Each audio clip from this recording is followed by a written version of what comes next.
nightmares in my head, I fear that the thoughts build up until I can't hear, that my mind fills up into a creature, and it haunts me somewhere much deeper. Anxiety, filling up every space, no privacy, and silently, it could build and build until you... Salam sejahtera Malaysia. Denyut nadi suara rakyat bergema di channel ini. Pertama, tahniah diucapkan kepada Ahmad Samsuri yang telah menang bergaya besar di PRK Kemaman. Okey, jadi cabaran bagi Hamzah Zainuddin sekarang akhirnya muncul. Sudah ada pencabar paling teguh, paling ketat untuk Hamzah Zainuddin sekarang. Nampaknya tidak ada harapan lagi lah untuk Hamzah Zainuddin jadi Perdana Menteri untuk Perikatan Nasional. Tiada harapan terus.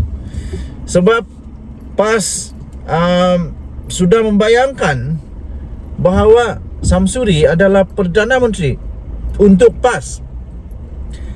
Samsuri adalah Perdana Menteri untuk PAS. Baik, tuan-tuan dan puan-puan yang dihormati sekalian, sebelum dia jadi Perdana Menteri, dia kena belajar dulu untuk menjadi pembangkang. Dia kena belajar dulu untuk jadi pembangkang. Jadi kerana dia ini adalah calon untuk Perdana Menteri, dia perlu untuk belajar dulu menjadi ketua pembangkang. Macam Datuk Seri Anwar Ibrahim, dia belajar jadi ketua pembangkang juga. Tapi sebelum itu dia jadi timbalan Perdana Menteri. Jadi makna kata Anwar Ibrahim, dari seorang kerajaan, dia ada pengalaman sebagai orang kerajaan, dia ada juga pengalaman sebagai ketua pembangkang yang amat hebat. Jadi kemudian Fahmi Menteri Komunikasi Malaysia pun bangkit untuk memberikan cadangan lah. Saya fikir ini cadangan yang membuatkan Hamzah Zainuddin bakal menangis habis lah. Fahmi apa kata kalau bagilah kepada Hamzah Zainuddin, kepada Ahmad Samsuri ini jadi ketua pembangkang. Jadi kalau dia diberikan jawatan ketua pembangkang itu, ringkas kata kesimpulannya terpaksa pecat dulu Hamzah Zainuddin. Pecat dulu Hamzah Zainuddin sebagai ketua pembangkang. Kasiannya Hamzah Zainuddin kalau dipecat sebagai ketua pembangkang. Tapi kalau ditanya pendapat saya secara jujur, secara pribadi, secara jujur, adakah patut Hamzah Zainuddin dipecat? Saya kata patut. Patut. Kenapa? Saya tidak nampak Hamzah Zainuddin punya efektif. Tidak berapa dia efektif lah jadi ketua pembangkang. Saya tidak nampak kehebatan Hamzah Zainuddin menjadi ketua pembangkang. Saya tidak nampak dia betul-betul cukup berwibawa untuk menjadi ketua pembangkang di parlimen. Jadi lagi pula, saya pun tidak tahu kenapa Muhyiddin Yassin, sepatutnya Muhyiddin Yassin jadi ketua pembangkang lah, bukan Hamzah Zainuddin. Sebab Muhyiddin Yassin adalah ketua untuk Perikatan Nasional, tapi diberi pula Hamzah Zainuddin. Jadi sekarang ini Hamzah Zainuddin terbukti bukan seorang ketua pembangkang yang efektif. Bagus juga sebenarnya, tapi kurang efektif saya rasa. Buktinya sudah ada 5 orang daripada partinya sendiri yang telah pun keluar memberikan sokongan kepada Anwar Ibrahim, Perdana Menteri Malaysia. Ini membuktikan bahawa dia ini tidak ada aura sebagai ketua pembangkang. Dia tidak boleh mempengaruhi kawan-kawannya sendiri pun. Orang-orang di dalam partinya sendiri pun dia tidak dapat kawal supaya jangan lagi tinggalkan parti dan sokong pihak lawan. Jadi baguslah kalau Ahmad Samsuri tukar Hamzah Zainuddin supaya pembangkang menjadi pembangkang yang efektif, pembangkang yang bagus, yang dapat yang dapat mengetengahkan isu-isu yang sepatutnya, isu-isu yang relevan, bukan isu yang tidak relevan. Nanti jadi bahan lawak jenaka saja di dalam parlimen. Yang sepatutnya dibahas adalah hal rakyat, tapi last entah apa pula yang dibahas. Sampai sudah dapat teguran pun daripada apa yang dipertua Dewan Rakyat. Okey. Jadi apa pendapat anda? Adakah patut Hamzah Zainuddin dipecat? Adakah patut Hamzah Zainuddin dipecat dan ditukar dengan Ahmad Sansuri? Anda boleh tinggalkan komen.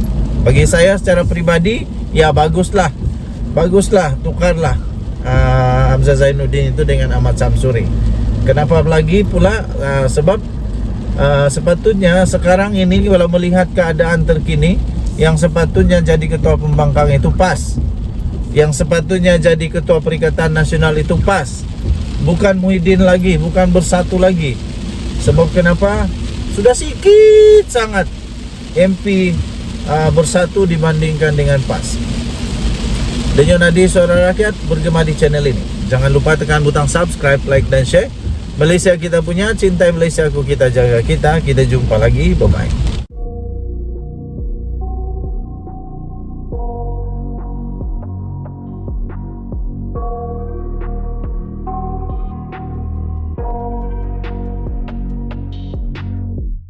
I got nightmares in my head, I fear that the thoughts build up until I can't hear, that my mind fills up into a creature, and it haunts me somewhere much deeper. Anxiety, filling up every space, no privacy. And silently, it could build and build until you... Salam sejahtera Malaysia. Denyut Nadi Suara Rakyat bergema di channel ini. Selamat pagi tuan-tuan dan puan yang dihormati sekalian. Setelah kekalahan Barisan Nasional yang agak teruk, agak tidak dijangka di Kemaman, yang pada mulanya dijangkakan akan kalah tipis ataupun boleh menang, tapi rupa-rupanya kalah dengan teruk. Dan pada masa yang sama ada pula spekulasi bertiup kancang bahawa 10 orang MP daripada UMNO keluar daripada parti, daripada Barisan Nasional, keluar dan memberikan sokongan kepada Mahyadin Mak Yassin, Hadi Awang di Perikatan Nasional. Dan ada pula bertiup kencang kononnya semua menteri di dalam kerajaan perpaduan akan letak jawatan, kerana kononnya mereka perlu untuk bertanggungjawab, mereka perlu untuk berasa malu dan letak jawatan. Dan akhirnya tunggu supaya ada rombakan baru kabinet daripada Datuk Seri Anwar Ibrahim. Barulah kita lihat semula nanti kononnya siapakah bakal menteri yang dilantik semula untuk kerajaan perpaduan daripada UMNO. Walaupun begitu, saya tidak setuju kalau semua menteri UMNO keluar daripada kerajaan perpaduan. Kerana ada beberapa menteri UMNO sebenarnya melaksanakan tugas dengan cemerlang, yang melakukan amanah tugas mereka dengan baik. Jadi mungkin bagus juga seperti Zahid Hamidi. Ini terus terang je lah. Seperti Zahid Hamidi, bagus juga kalau dia undur diri lah. Undur diri. Tapi itu pun agak tidak sesuai bagi UMNO punya presiden kalau tidak ada dalam kerajaan. Agak pelik. Tapi banyak juga kelebihan.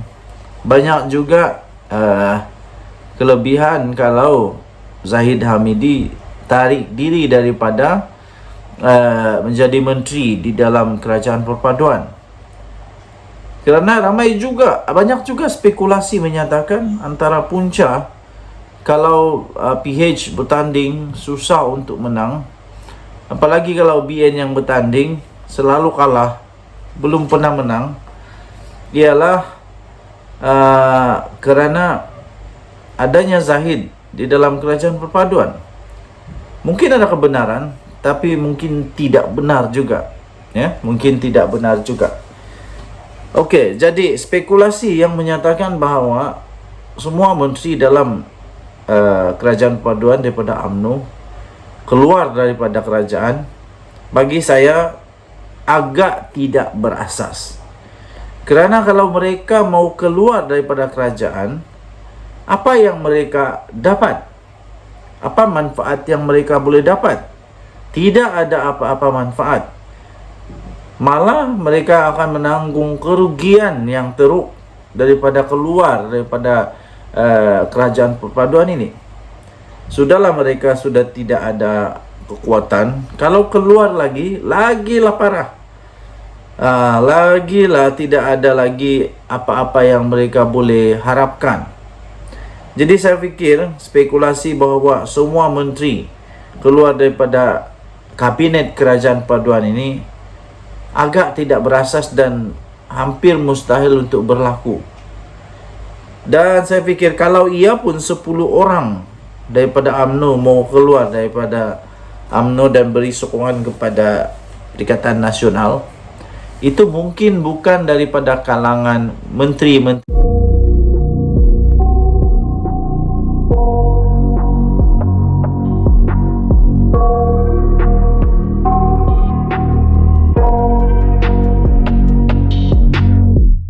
I got nightmares in my head, I fear that the thoughts build up until I can't hear, that my mind fills up into a creature, and it haunts me somewhere much deeper. Anxiety, filling up every space, no privacy. And silently, it could build and build until you Salam sejahtera Malaysia, denyut nadi suara rakyat bergema di channel ini. Hari ini, Malaysia dikejutkan dengan kematian salah seorang daripada orang yang sangat-sangat berjasa kepada Malaysia. Baru saja diterima berita menyedihkan daripada Malaysia, daripada freemalaysiatoday.com. 3 Disember, jam 6 petang tadi, bekas Menteri Chua Jui Meng meninggal dunia. Chua Jui Meng mewakili rakyat Parlimen Bakri selama 5 penggal. Bekas Menteri Kesihatan Chua Jui Meng meninggal dunia hari ini. Beliau menggalas tanggungjawab Menteri Kesihatan selama 9 tahun dari tahun 1995 sehingga tahun 2004, dan beliau adalah mewakili rakyat Parlimen Bakri selama 5 penggal dari tahun 1986 sehingga tahun 2008. Ahli Parlimen Segamat R.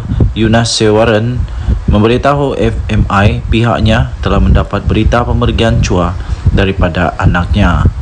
Sementara itu, sumber MCA memaklumkan Chua mengalami serangan jantung minggu lalu dan berada di hospital sejak itu. Chua bersama MCA dari tahun 1976 sehingga tahun 2009 dan pernah menjadi naib presiden parti itu. Beliau menyertai PKR pada tahun 2009 dan pernah menjadi ketua PKR Johor. Sama-samalah kita mendoakan semoga semua keluarga tabah dengan dugaan ini dan semoga semuanya dipermudahkan. Kita jumpa lagi denyut nadi suara rakyat bergema di channel ini. Bye-bye.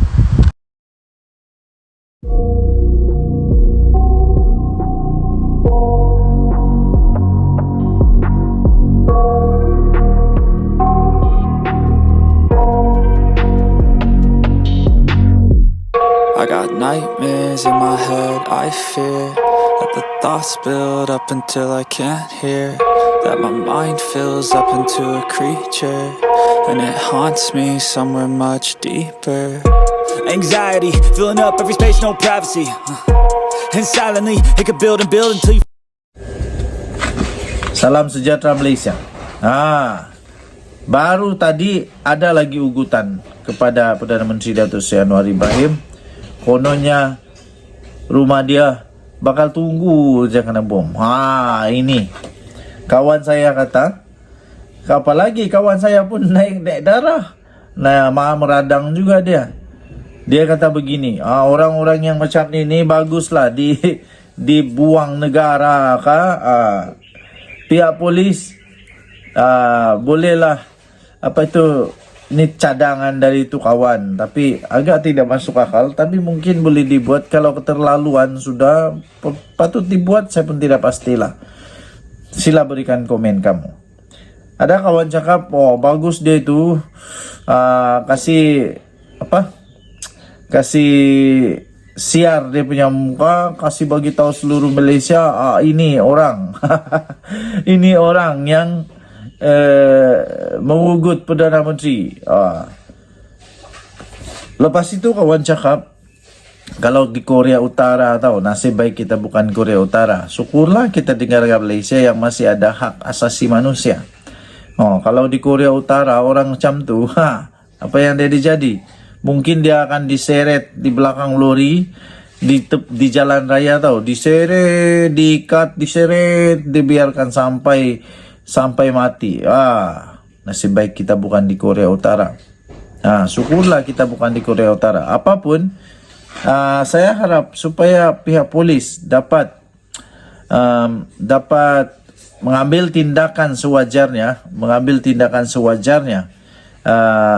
untuk orang ini menurut perlembagaan, lunas-lunas undang-undang kita, menurut semua undang-undang sedia ada. Ialah kita kena jaga hak mereka juga sebagai manusia, rakyat di Malaysia. Mereka belum bersalah selagi belum dibuktikan bersalah.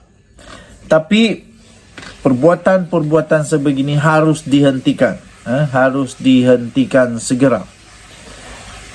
Ada juga kawan-kawan cakap buang negara sajalah, seperti yang awal cakap tadi, bukan senang-senang buang negara. Bukan senang-senang buang negara, tapi mungkin cukuplah untuk kasih dulu pengajaran, denda, kasih masuk penjara kah, kasih masuk jail kah. Lepas tu kalau dia penjawat awam, bagi dia pengajaran sikit, boleh kasih gugurlah dia daripada kerja kah, biar dia tahu. Sebab mengugut ini jenayah. Jadi kalau kena penjara, kena denda, gelap masa depan, baru mau menyesal pun tiada guna sudah. Selepas ini muncul lagi pula, kata Anwar zalim lah, kata Anwar itulah, inilah. Saya bukan penyokong Datuk Seri Anwar Ibrahim, bukan. Saya tak pernah undi Anwar Ibrahim. Saya beritahu terus terang, saya tidak pernah undi Perdana Menteri Datuk Seri Anwar Ibrahim pada PRU kah, PRN kah, PRK kan, tidak pernah. Saya tidak pernah undi dia. Kenapa saya tidak pernah undi dia? Sebab dia tidak pernah bertanding di tempat kami. Jadi saya tidak pernah undi saya tidak pernah undi dia. Tapi saya tetap tidak suka, saya tetap tidak sokong, dan saya tetap mengecam kepada tindakan-tindakan pelaku-pelaku begini nih. Okey? Tinggalkan komen anda. Harap-harap lepas ini jangan lagi ada orang-orang yang tidak cukup otak, ataupun yang masuk angin di otak kah, atau penuh ayak ke dalam otak kah. Itu yang masalah. Okey, kita biarkan polis Diraja Malaysia untuk melaksanakan tugas mereka. Bye-bye. Salam sejahtera Malaysia. Denyut nadi suara rakyat bergema GTL channel ini. Pagi-pagi ini saya terkejut bila dapat berita daripada Harapan Daily menyatakan ada seorang lelaki yang saya fikir otak dia masuk angin ataupun masuk air, ataupun dia ini memang tak ada otak, atau apa istilah dia, otak udang kah, atau otak di lutut kah, saya pun tidak tahulah. Tapi menurut tangkap layar yang diterima, yang baru saya nampak di Harapan Daily ini, ada seorang lelaki ni, dia telah mengeluarkan kata-kata ugutan kepada Perdana Menteri Datuk Seri Anwar Ibrahim. Dia kata semua rakyat Malaysia dah benci dengan Anwar, nak tunggu kena bom lah dia punya rumah. Aduh, otak letak di mana ni? Letak di lutut kah atau letak di mana? Pertama sekali, ayat dia pun sudah salah. Bukan semua rakyat di Malaysia benci dengan Anwar Ibrahim. Bukan semua rakyat di Malaysia benci dengan Hadi Awang. Bukan semua rakyat di Malaysia benci dengan Muhyiddin. Bukan semua rakyat di Malaysia benci Mahathir. Bukan semua rakyat Malaysia benci Zahid Hamidi. Bukan semua, bukan semua. Ada juga rakyat Malaysia yang masih lagi menghargai mereka. Dan kerana bukan semua, bukan majoriti bukan majoriti. Buktinya Datuk Seri Anwar Ibrahim dia dapat majoriti jadi Perdana Menteri. Alamak, itu pun tidak dapat fikirkah? Otak simpan di mana saya pun tidak tahulah. Seterusnya, paci-paci, maci-maci, nenek-nenek, atuk-atuk, datuk-datuk di rumah, di kampung, dimanapun anda berada, sebelum buat apa-apa pikir dulu. Sekarang lelaki ni pasti sudah dalam masalah besar. Tak lama lagi, confirm, saya boleh confirm, tak lama lagi kalau ada laporan polis dibuat, tak lama lagi dia akan kena angkut lah. Sudah kena angkut lepas ini, baru tahu dunia ini besar ke kecil. Okey, walaupun begitu, lelaki itu berkata dia punya akaun kena godam. Akaun dia kena godam. Tapi nanti polis tahulah siasat. Akaun kena godam atau otak yang kena godam. Yang saya tidak faham, kenapa orang benci sangat? Kenapa orang benci sangat dengan Perdana Menteri Datuk Seri Anwar Ibrahim? Lepas itu dalam kata-kata itu juga, dalam tulisan itu juga, bukan sahaja ada ugutan tentang bom rumah, tapi juga ada fitnah yang teruk di sana. Jadi ada dua kesalahan yang dibuat di situlah. Satu ugutan bom, kedua fitnah. Fitnah itu dia tulis di sana, dia kata seolah-olah Datuk Seri Anwar Ibrahim ini seolah-olah seorang penyokong kepada LGBT. Aduh. Dari mana kamu tahu benda ni? Dari mana kamu tahu benda ni? Siapa yang ajar kamu buat fitnah ni? Setahu saya fitnah itu salah, berdosa dan tak baik. Bukan saja boleh dihukum di penjara, tapi juga akan kena hukum di akhirat nanti kerana memfitnah. Kawan saya kata memfitnah itu dosa dia, hukum dia, dia punya akibat dia itu jauh lebih teruk daripada membunuh. Jadi janganlah teruk betul. Kamu sudah rosakkan diri kamu sendiri. Okey, jadi kepada pihak polis, sila ambil tindakan segera. Jangan lagi cuba untuk beri muka kepada orang-orang yang begini. Kepada pihak polis, jangan lagi beri belas kasihan yang terlalu-lalu lah. Ini sudah lebih-lebih ni. Orang kata lemak. Ni dah lemak ni. Ini sudah melebih-lebih. Kerana tidak ada, mungkin kerana belum ada tindakan yang sangat tegas diambil kepada mereka. Jadi ini menyebabkan ramai orang lagi muncul sana sini yang berani untuk mengugut Perdana Menteri kita. Yang diugut ini Perdana Menteri, bukannya budak sekolah kah, bukannya pacik tepi jalan kah. Even budak sekolah kah, pacik tepi jalan kah, kalau diugut, orang pengugut itu patut juga ditangkap. Ini kan pula Perdana Menteri. Ini kan pula Perdana Menteri. Macam mana Perdana Menteri boleh diugut dengan mudah? Jadi kita harap pihak polis cepat-cepat siasat perkara ini, tangkap cepat-cepat orang yang mengugut ini. Okey, so tahniah diucapkan kepada pihak polis in advance kerana pasti akan menjalankan tugas dengan baik. Selamat berhujung minggu kepada semua rakyat Malaysia. Denyut nadi suara rakyat bergema di channel ini. Bye-bye.